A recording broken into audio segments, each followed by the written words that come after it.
Nation news 18 पे आज आपके लिए एक ख़ास शख्सियत का रूबरू कराएंगे। इस वक्त हमारे साथ महानगर अध्यक्ष गाज़ियाबाद मयंक गोले जी हमारे साथ मौजूद हैं।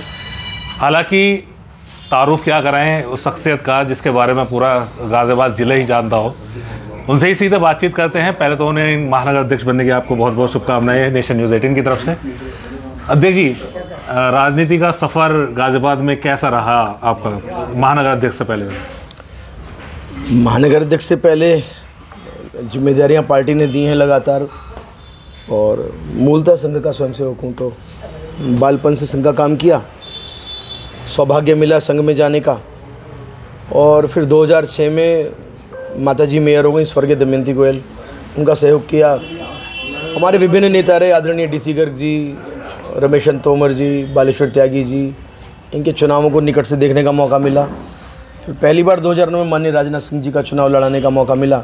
2014 में माननीय VK सिंह जी के साथ में, फिर उसके बाद जितने भी चुनाव हुए वो लड़ाता रहा। गाज़ियाबाद में महानगर का महामंत्री रहा, 4 बार क्षेत्रीय पदाधिकारी बनाया पार्टी ने वेस्ट यूपी का, हापुड़ का प्रभारी रहा, उसके बाद में मेरठ का जिला प्रभारी, और अभी मुझे आज पूरा 1 महीना हुआ है महानगर अध्यक्ष की जिम्मेदारी मिली। महानगर अध्यक्ष की आपको अभी 1 महीना हुआ है, किस तरह की चुनौतियां आप देखते हैं गाज़ियाबाद ज़िले में पार्टी की मजबूती को लेकर, पार्टी के कार्य को लेकर? चुनौतियाँ जैसा कुछ नहीं है। आप ये देखिए कि कल ब्रिजेश पाठक जी आए थे, डिप्टी CM में 2 दिन का नोटिस था। बाबा साहब भीमराव रामजी अम्बेडकर, उनका जन्म दिवस का जो कार्यक्रम हम चला रहे हैं, जो अभियान चल रहा है, उस अभियान को लेकर एक बड़ा कार्यक्रम था। 2000 संख्या में 1 दिन के नोटिस पर बुलानी थी, और आप ये देखिए जितने लोग ऑडिटोरियम में थे उसके दुगने बाहर थे। ज़बरदस्त कार्यक्रम सबके सहयोग से हो रहे हैं। और चाहे वो मन की बात इस बार हमारा PMO से लाइव था, 6 अप्रैल से हमारा घर घर चलो, वार्ड चलो, ग्राम चलो अभियान चल रहा है।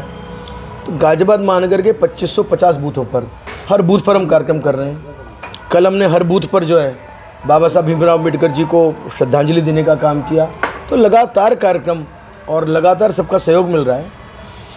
राजनीतिक चुनौती जैसा कुछ नहीं है भाजपा के सामने।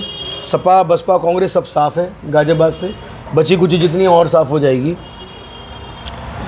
चुनाव आ रहे हैं, MLC का चुनाव आएगा, इसके बाद में इसी कार्यकाल में मेयर का और पार्षदों का चुनाव आएगा, इसी कार्यकाल में 2027 का विधानसभा चुनाव आएगा, और 2029 की हम नींव रखेंगे कि दोबारा से उत्तर प्रदेश में वही हम थम्पिंग मेजोरिटी लेके आए मोदी जी के लिए, जो 2014 में हम 80 में से 73 सीटें लाए थे, उस आंकड़े को भी हम पार करेंगे। अच्छा, एक पर्सनल सवाल पूछा जाए कि जिस तरीके से गाज़ियाबाद ज़िले में आप 1 महीने से लगातार भागदौड़ कर रहे हैं, अभी अपने लोगों से मुलाकात चल रही है, तो डेली रूटीन कैसा रहता है आपका, थोड़ा इस बारे में बताएं। नहीं, डेली रूटीन पहले भी ऐसा ही था, अब भी ऐसा ही है। थोड़ा सा कुछ कार्यकर्ताओं से मिलने का, और कुछ को मुझसे यदि कोई बात करनी है, व्यक्तिगत मिलना है, तो मेरा समय मैं समझता हूँ समाज का है, पार्टी का है।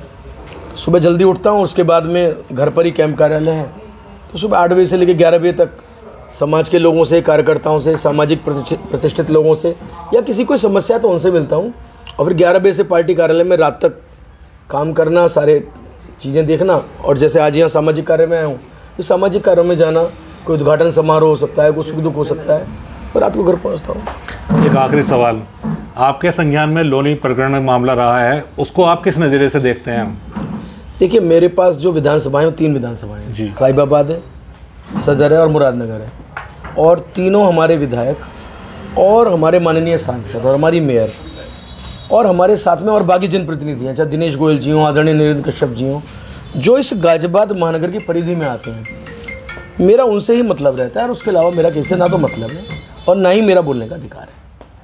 तो आपका एक मैसेज जो है, आपकी जो जनता है उसके बारे में आप एक लास्ट मैसेज क्या देना चाहेंगे? 8 साल पूरे हुए योगी सरकार के, बिजली हो, सड़क हो, पानी हो, दवाई हो, सफाई हो, और नौजवानों के लिए कमाई हो, अस्पतालों का विषय हो।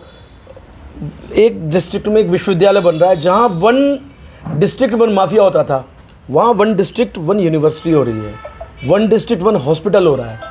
तो इतना अच्छा काम आदरणीय योगी जी कर रहे हैं, और इस 8 साल के उनके कार्यकाल में आज गाज़ियाबाद बिल्कुल पूरे उत्तर प्रदेश में नंबर 1 बनकर निकला है। और जब गाज़ियाबाद को हम देखते हैं तो हमारे रैपिड रेल है, गाज़ियाबाद को हम देखते हैं हमारे यहाँ मेट्रो है, हमारे 18 लेन 14 लेन के हाईवेज़ हैं, हमारे रेलवे ओवर ब्रिजेज़ हैं, नॉर्मल रेल नेटवर्क है, बसों का नेटवर्क है।